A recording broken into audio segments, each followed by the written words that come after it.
If you find yourself keep attracting toxic relationships, it's not just neurological, it's also a spiritual issue. Let me explain more.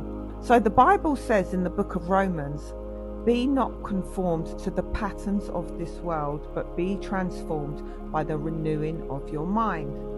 And did you know that science actually agrees with this? So your brain is wired to attract what feels familiar, not what's healthy.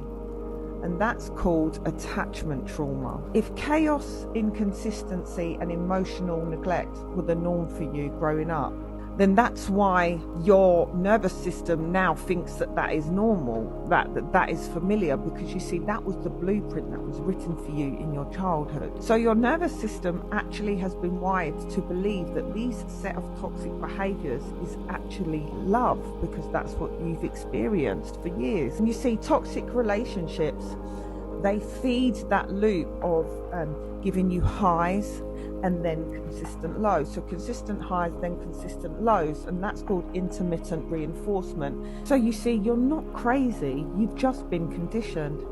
And so God is not expecting you to just cut off from a toxic relationship, but what he is expecting you to do is you have to break a pattern, replace it with something else. And this is how new neuro pathways are formed, and this is how we interrupt patterns. So this is how you need to start to break the cycle. You need to starve what feels familiar, and you need to choose what feels healthy, even though this will feel very, very boring at first. And this is where, you know, God will begin to rewire your neuro pathways as you begin to yield to him, as you begin to yield to his commands in the Bible, walking out your relationship with him.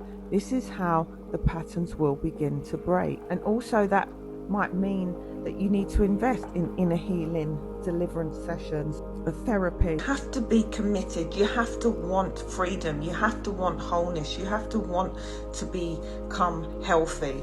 And so it's going to take you partnering up with God and having the willingness to go through this process.